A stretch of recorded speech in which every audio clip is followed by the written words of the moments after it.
அனைவருக்கும் வணக்கம். நம்ம இந்த வீடியோவில் என்ன பார்க்க போகிறோம் அப்படின்னா, அந்த preamble of the constitution அப்படின்னு சொல்லக்கூடிய இந்திய அரசியலமைப்போட முன்னுரையை பற்றி பார்க்க போகிறோம்.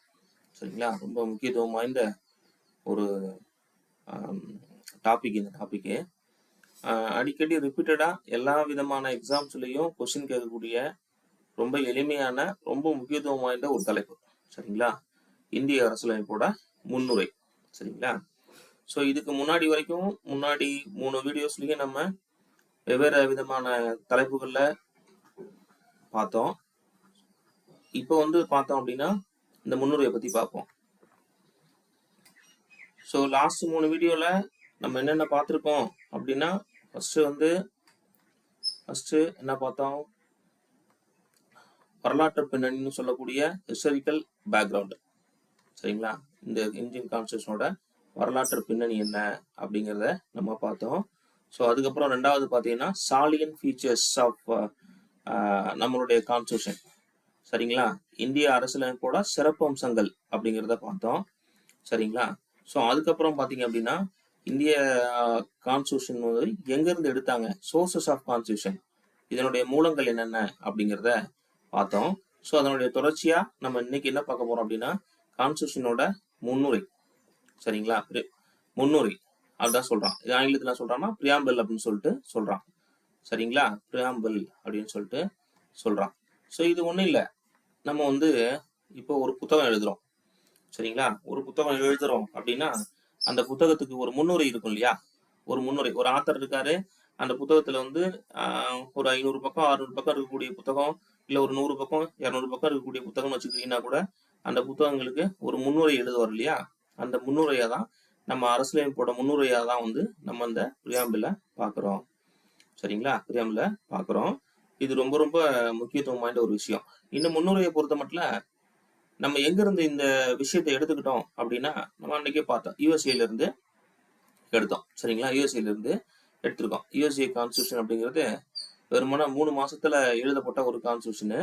இதை பொறுத்த மட்டும் பார்த்தீங்க அப்படின்னா 1700களிலேயே சரிங்களா உருவாக்கப்பட்ட ரொம்ப குறைவான அதிபர் ஆட்சி கொண்ட ஒரு கான்ஸ்டியூஷன். சரிங்களா? கான்ஸ்டியூஷன் அதுல இருந்து அந்த முன்னுரைங்கிற ஃபேக்டரை நம்ம எடுத்து நம்மளுடைய கான்ஸ்டியூஷனுக்கு நம்ம வச்சிருக்கிறோம். சரிங்களா? ஸோ இதில் பார்த்தீங்க அப்படின்னா இது எப்படி ஆரம்பிக்கும் அப்படின்னா, நாங்கள் இந்திய மக்கள், we the people of India அப்படின்னு ஸ்டார்ட் ஆகும். பிரியாம்பிள் எப்படி ஸ்டார்ட் ஆகும்? We the people of India, நாங்கள் இந்திய மக்கள் அப்படிங்கிற ஒரு வார்த்தைகள்ல இருந்து ஆரம்பிச்சு அரசியலமைப்பை உருவாக்கி எங்களுக்கே வழங்குகிறோம், நாங்களே எழுதி நாங்களே கொடுக்குறோம். சரிங்களா? அதாவது நம்மளுடைய இந்திய அரசியலமைப்புங்கிறது மிக நீண்ட, சரிங்களா, மிக நீண்ட எழுதப்பட்ட ஒரு அரசியலமைப்பு, மிக நீண்ட எழுதப்பட்ட ஒரு அரசியலமைப்பு. ஸோ அது நமக்கு சாலிட் ஃபீச்சர்ஸ்ல பார்த்தோம். சரிங்களா? ஸோ இது பார்த்தீங்க அப்படின்னா இறையாண்மை. சரிங்களா? இங்க இருக்கு பாருங்க, இறையாண்மை, சொவீரியன், இறையாண்மை, சமூக மதச்சார்பற்ற ஜனநாயக குடியரசு மற்றும் அதன் அனைத்து குடிமக்களுக்கும். சரிங்களா? ஸோ இதுதான் அரசோட இயல்பு. ஸோ நிறைய பேத்துக்கு நமக்கு அரசுக்கும் அரசாங்கத்துக்கும் நமக்கு வித்தியாசம் தெரிகிறது கிடையாது. சரிங்களா? அரசு அரசாங்கம் இதுக்கு வித்தியாசம் தெரியாது கிடையாது. சரிங்களா? கவர்மெண்ட். சரிங்களா? இப்ப கவர்மெண்ட், இப்ப ஒரு அரசு இருக்குன்னா அரசோட தலைவர் யாரா இருப்பாங்கன்னா குடியரசுத் தலைவரா இருப்பாங்க. சரிங்களா? குடியரசுத் தலைவர் இருப்பாங்க. அது பர்மனன்ட். பர்மனன்ட். அரசாங்கத்தை பொறுத்த மட்டும் இந்தியன் கவர்மெண்ட் அப்படின்னு சொல்றாங்க. Government of India, Indian government அப்படின்னு சொல்றாங்க. ஸோ இது 5 வருடங்களுக்கு ஒரு முறை கலையக்கூடியது. சரிங்களா? நம்ம எலெக்ஷன் வச்சு அந்த ஒரு கவர்மெண்ட்டை நம்ம செலக்ட் பண்றோம் நம்மளே. சரிங்களா? ஸோ இதை நம்ம ஃபர்ஸ்ட் தெளிவாக புரிஞ்சுக்கணும் அரசாங்கத்துக்கும். ஓகேங்களா? ஸோ அது பேஸ் பண்ணி தான் நம்ம இதை பார்க்க முடியும். சரி, ஓகே, இங்கே வந்துருவோம். இப்போ ஃபர்ஸ்ட் என்ன சொல்லியிருக்காங்க, இது சொவீரியன் அப்படின்னு சொல்லியிருக்காங்க. அதாவது இறையாண்மை அப்படின்னு சொல்றாங்க. இறையாட்சி, இறையாண்மை அப்படிங்கிறத சொல்றாங்க. சரிங்களா? ஸோ அப்புறம் பார்த்தீங்க அப்படின்னா நம்ம டெமோக்ராட்டிக் ரிபப்ளிக் நம்ம எல்லாமே. சரிங்களா? ஸோ அப்புறம் என்ன வார்த்தைகள் இருக்கு, நம்ம அரசியலமைப்போட இலக்குகளா நம்ம என்ன பார்க்குறோம், நீதி. சரிங்களா? Independent judiciary. ஓகே, நீதி. அடுத்து சுதந்திரம். சரிங்களா? லிபர்ட்டி, சுதந்திரம். அப்புறம் பார்த்தீங்கன்னா சமத்துவம், ஈக்குவாலிட்டி, அனைவரும் சமம், சட்டத்தின் முன் அனைவரும் சமம். அடுத்து ஃப்ரெட்டர்னிட்டி, சகோதரத்துவம். சரிங்களா? அப்ப என்னென்ன வார்த்தைகள் இருக்கும்? சொவிரியன் இறையாண்மை, ஜஸ்டிஸ் நீதி, சுதந்திரம், சமத்துவம், சகோதரத்துவம். நம்ம இதை மேக்சிமம் ஆங்கிலத்துல தான் படிச்சுக்கணும். Sovereign, justice, liberty, equality and fraternity. இந்த வார்த்தைகள் எல்லாம் பார்த்தீங்க அப்படின்னா நீதி, சுதந்திரம், சமத்துவம், அப்புறம் இந்த சகோதரத்துவம் சொல்லக்கூடிய வார்த்தைகள் எல்லாமே பிரெஞ்சு புரட்சியில இருந்து எடுத்திருப்பாங்க. சரிங்களா? பிரெஞ்சு புரட்சியில இருந்து எடுத்திருப்பாங்க.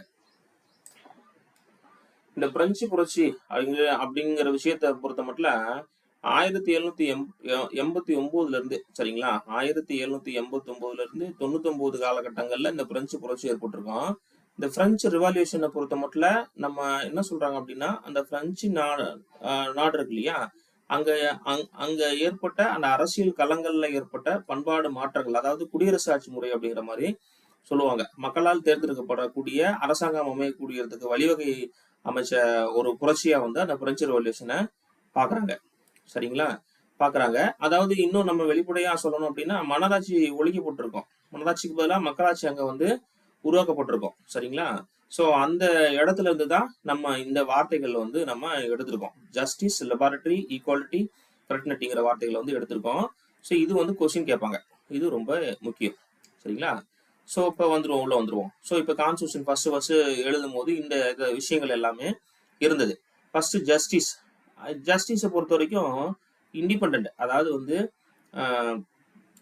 அரசு அரசு ஏற்றக்கூடிய அரசாங்கத்தால் செயல்படுத்தக்கூடிய அரசால் வந்து குடியரசுத் தலைவர் கையெழுத்திடப்பட்ட அந்த ஒரு சட்டம் வந்து திருத்திருக்காங்கன்னு வச்சுக்கோங்களேன், அமெண்ட்மெண்ட் பண்ணியிருக்காங்கன்னு வச்சிருக்கீங்களேன். எழுதப்பட்ட அரசியல் இப்ப நெகிழும் நெகிழாத தன்மை அப்படின்னு சொல்லியிருந்தோம். நெகிழும் நெகிழாத தன்மைன்னு சொல்லியிருந்தோம். அந்த விஷயங்களை வந்து திருத்துறாங்க அப்படின்னா அது அடிப்படை உரிமைகளுக்கு அப்பாற்பட்டு இருந்தது அப்படின்னா இந்த ஜுடிஷியரி சிஸ்டம் அதை வந்து கேன்சல் பண்றதுக்கான ஒரு பவரை வந்து அரசியலமைப்பு கொடுத்துருக்கு. சரிங்களா? ஸோ இந்த ஜுடிஷியரி சிஸ்டம், இந்த ஜஸ்டிஸ் சொல்றோம் இல்லையா, இதுதான் வந்து பாதுகாவலன் அப்படின்னு சொல்லிட்டு சொல்றாங்க. ஸோ இந்த இடத்துல இதை பொறுத்தவரையில நம்ம பொருளாதார அரசியல் நீதி இது எல்லாமே பார்த்தீங்கன்னா ரஷ்ய புரட்சியில இருந்து கருத்து பெறப்பட்டிருக்கோம். அடிப்படை உரிமைகள் மற்றும் அடிப்படை கொள்கைகள் மூலம் உறுதி செய்யப்படுறதுக்காக இந்த நீதி நிலைநாட்டுறதுக்காக இந்த விஷயத்தை வச்சிருக்காங்க. நமக்கு தெரியும். சரிங்களா? நமக்கு தெரியும் நல்லா. ஃபர்ஸ்ட் சுப்ரீம் கோர்ட் இருக்கும், supreme court, high court, so அதுக்கப்புறம் டிஸ்ட்ரிக்ட் கோர்ட்ஸ் இருக்கும். ஸோ இவங்களுடைய தார்மீக கடமை என்ன அப்படின்னா அடிப்படை உரிமைகள் எங்கெங்கெல்லாம் மீறப்படுதோ அங்கெல்லாம் வந்து அதை பாதுகாக்கிறது தான் இவங்களுடைய வேலையை. சரிங்களா? ஜஸ்டிஸ், மக்களுக்கு நீதியை வந்து கொடுக்கறது ஜஸ்டிஸ். ஸோ அடுத்து சுதந்திரம், லிபர்ட்டி. ஸோ தனிநபர் சுதந்திரம். சரிங்களா? அதுதான் வந்து அவங்களுடைய வளர்ச்சிக்கு வாய்ப்புகளை கொடுக்கும். ரைட்டுங்களா? அதுல வந்து தேவையற்ற கட்டுப்பாடுகளை நம்ம விதிக்க கூடாது. இது வந்து சுதந்திரம். அப்புறம் பாத்தீங்க அப்படின்னா நமக்கு வந்து சிறப்பு உரிமைகள் இல்லைனாலும் பாகுபாடு இல்லாம, சரிங்களா, சமூகம், அரசியல், பொருளாதாரம் எல்லா வகையிலையும் சமத்துவம் கொடுக்கறது தான் இதனுடைய வேலை. சரிங்களா? இது ஓகேவா? ஸோ இதுக்கப்புறம் பாத்தீங்க அப்படின்னா இந்த குடியரசுன்னு சொல்றோம் இல்லையா, ரிபப்ளிக், குடியரசுன்னு சொல்றோம் இல்லையா, இந்த குடியரசுங்கிறது பாத்தீங்க அப்படின்னா தேர்ந்தெடுக்கப்பட்ட ஒரு அரசு தலைவர். சரிங்களா? ரிபப்ளிக் அதாவது வந்து பிரசிடென்ட் அப்படிங்கிறவங்க மறைமுகமா தேர்ந்தெடுக்கப்பட்ட நம்ம மக்களால் தேர்ந்தெடுக்கப்பட்ட பிரதிநிதிகள் எல்லாரும் ஒண்ணு சேர்ந்து, சரிங்களா, எல்லாரும் ஒண்ணு சேர்ந்து ஒருத்தரை செலக்ட் பண்றதுதான் வந்து அந்த குடியரசுத் தலைவர். அதைத்தான் என்ன சொல்றாங்கன்னா தேர்ந்தெடுக்கப்பட்ட அரசோட தலைவர் அப்படின்னு சொல்லிட்டு சொல்றாங்க. சரிங்களா? இந்த மக்கள்கிட்ட வந்து நம்மளோட இறையாண்மையும் இறையாட்சியும் நிலவுது. எல்லா குடிமக்களுக்கும் பாத்தீங்கன்னா பொது பதவிங்கிறது ஓப்பன் தான். சரிங்களா? சோ அதுக்கப்புறம் நம்ம டெமோக்ராட்டிக்னா தெரியும், நம்ம ஜனநாயக நாடு. பாராளுமன்றத்தினால அந்த ஜனநாயகம் பாதுகாக்கப்படுது. சரிங்களா? அரசியல், சமூக, பொருளாதார ஜனநாயகம் இது எல்லாமே வந்து டெமோக்ராட்டிக்ல வந்துருது. சரிங்களா? ஓகே, இப்ப வந்து அரசியலமைப்பு ஏற்றுக்கொள்ளப்பட்ட போது, சரிங்களா, ஜனவரி 26, 1950 ஏற்றுக்கொள்ளப்பட்ட போது, சரிங்களா, இவ்வளவு விஷயங்கள் மட்டும்தான் இருந்துச்சு. சரிங்களா? இந்த விஷயங்கள் மட்டும்தான் முன்னுரையில இருந்துச்சு. அதுக்கப்புறம் பாத்தீங்க அப்படின்னா சரிங்களா, 1972 சரிங்களா, 42வது சட்ட திருத்தம், 42வது அமெண்ட்மெண்ட், 42வது சட்ட திருத்தத்துல சரிங்களா இந்த முன்னுரையில ஒரு சில வார்த்தைகளை சேர்க்கிறாங்க. அது வரைக்கும் பாத்தீங்க அப்படின்னா, அதாவது இந்த அரசியலமைப்பை வந்து நம்ம ஏற்றுக்கொள்ளப்பட்ட நாள் நவம்பர் 26. சரிங்களா? நவம்பர் 26, 1949ல பாத்தீங்க அப்படின்னா, இந்த அரசியலமைப்போட ஒரு பகுதியா வந்து முன்னுரைய வச்சிருப்பாங்க. ஏற்றுக்கொண்டிருப்பாங்க. சரிங்களா? ஏற்றுக்கொண்டிருப்பாங்க. இதுக்கு இடையில நடைபெற்ற அந்த வழக்குன்னு சொல்லும்போது, இந்த பெருபாரி யூனியன் வழக்குன்னு சொல்லிட்டு ஒரு வழக்கு 1960ல போட்டிருப்பாங்க. அந்த டைம்ல பாத்தீங்க அப்படின்னா, இந்த முன்னுரைங்கிறது அரசியலமைப்போட ஒரு பகுதி இல்ல அப்படின்னு சொல்லிட்டு சுப்ரீம் கோர்ட் தெளிவுபடுத்திருக்கோம். சரிங்களா? பண்ணியிருக்கோம். ஓகே.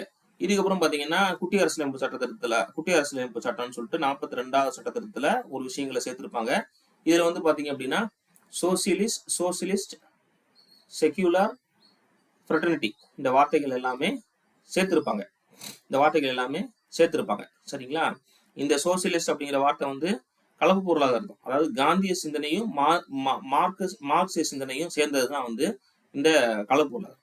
சரிங்களா? ஜனநாயக சமூக நலம் அப்படின்னு சொல்லிட்டு சொல்றாங்க. இந்த காந்திய சமூக நலத்தை நோக்கி முன்னேறதுக்காக இந்த வார்த்தையை சோசியலிஸ்ட் அப்படிங்கிற வார்த்தையை சேர்த்திருப்பாங்க. அப்புறம் பாத்தீங்கன்னா செக்யூலரை பொறுத்த மட்டும் அந்த ஆர்டிகல் 25, 28ல இருந்து ஏற்கனவே இந்த விஷயங்கள் எல்லாமே செக்குலராக இருந்த போதிலும் கூட இந்த வார்த்தையை முன்னுரையில சேர்த்திருக்காங்க. இதுக்கு வந்து முக்கியமான விஷயங்கள் வந்து எல்லா மதங்களும் சரிங்களா சமமான மரியாதை இங்க கொடுக்கப்படணும், சமமான பாதுகாப்பு வழங்கப்படணும் அப்படிங்கிற நோக்கத்தை சரிங்களா மதச்சார்பின்மை அதாவது வேற்றுமையில் ஒற்றுமை கொண்ட மதச்சார்பின்மை நாடு அப்படிங்கிறத குறிக்கணும் அப்படிங்கிறதுக்காக இந்த செக்யூலர் அப்படிங்கிற வார்த்தையை சேர்த்திருப்பாங்க. ஸோ அதுக்கப்புறம் பாத்தீங்கன்னா ஃப்ரெட்டர்னிட்டி சகோதரத்துவம் சரிங்களா ஒரு நாட்டோட ஒருமைப்பாடுக்காக சரிங்களா ஒரு தனிநபரோட மரியாதையை பாதுகாக்கணும் அப்படிங்கிறதுக்காக 42வது சட்டத்தின்படி இந்த வார்த்தையை சேர்த்திருப்பாங்க. சரிங்களா? இந்த வார்த்தைகள் 3 வார்த்தைகளும் பாத்தீங்கன்னா செக்யூலர், சோசியலிஸ்ட், செக்குலர், ஃப்ரெட்டர்னிட்டி இந்த 3 வார்த்தைகளும் பாத்தீங்கன்னா அம்பேத்கர் அவர்களால் எழுதப்படும் பொழுது இல்ல. அப்புறமேட்டுக்கு வந்து அம்மையார் இந்திரா காந்தி அம்மா இருக்கும்போது சட்ட திருத்தத்தை கொண்டு வந்து இதெல்லாம் சேர்த்தாங்க. சரிங்களா? ஸோ இதனுடைய தொடர்புடைய வழக்குகள் நான் ஃபர்ஸ்ட் சொல்லிட்டோம். இதுக்கு பிஃபோர் அந்த 42 அமெண்ட்மெண்ட்டுக்கு முன்னாடி ஒரு வழக்கு மட்டும்தான் இருந்திருக்கும். அதுக்கப்புறம் பாத்தீங்கன்னா கேசவானந்த பாரதி வழக்கு போட்டிருப்பாங்க. 1973ல பாத்தீங்கன்னா முன்னுரை அப்படிங்கிறது அரசியலமைப்போட ஒரு பகுதி தான். அடிப்படை பேசிக் ஸ்ட்ரக்சர் தான் அது கொள்கைக்கு உட்பட்டது அப்படிங்கிற ஒரு தீர்ப்பு வழங்கியிருப்பாங்க. ஸோ அப்புறம் எல்ஐசி ஆஃப் இந்தியா வழக்குல முன்னுரை அரசியலமைப்பின் ஒரு முக்கியமான அங்கம் அப்படின்னு சொல்லிட்டு தீர்ப்பு வழங்கியிருப்பாங்க, ஜட்ஜ்மெண்ட் வழங்கியிருப்பாங்க. சரிங்களா? இவ்வளவுதான் இந்த விஷயம். இதுல இருந்து ஒரு கொஸ்டின் நம்ம கண்டிப்பா எல்லா எக்ஸாம்லயும் எதிர்பார்க்கலாம். சரிங்களா? ஸோ அப்ப இந்த வீடியோல நம்ம என்ன பார்த்திருக்கோம்னா முன்னுரைனா என்னன்னு பார்த்திருக்கோம், முன்னுரையில இருக்கக்கூடிய விஷயங்கள் என்னென்ன அப்படிங்கிறத பார்த்திருக்கோம். முன்னுரை எப்படி ஸ்டார்ட் ஆகும்னா we the people of India நாங்கள் இந்திய மக்கள் அப்படிங்கிற வார்த்தைகள் வந்து ஆரம்பிக்கும். சரிங்களா? இதுல வந்து சொவேரியன், ஜஸ்டிஸ், லிபர்ட்டி, ஈக்குவாலிட்டி, ஃப்ரெட்டர்னிட்டிங்கிற வார்த்தைகள் எல்லாமே இருக்கும். அந்த 42வது சட்டத்துல பாத்தீங்கன்னா சோசியலிஸ்ட், செக்யூலர் அந்த ஃப்ரெட்டர்னிட்டிங்கிற வார்த்தையை சேர்த்திருப்பாங்க. முன்னுரை ஒரே ஒரு முறை தான் திருத்தப்பட்டிருக்கு. எப்ப திருத்தினாங்கன்னா ஒரே ஒரு முறை தான் திருத்தப்பட்டதுங்கிறத விட சேர்க்கப்பட்டதுன்னு சொல்லணும். அது எப்ப அப்படின்னா 42வது சட்ட திருத்தம் 1976ல சரிங்களா திருத்திருப்பாங்க.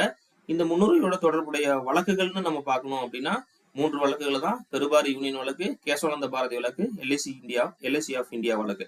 முன்னுரையோடு தொடர்பற்ற வழக்கு எதுனே கொஸ்டின் கேட்பான். சரிங்களா? கவனமா பாருங்க. வீடியோ பிடிச்சிருந்தா லைக் பண்ணுங்க, மற்றவங்களுக்கு ஷேர் பண்ணுங்க. தேங்க்யூ.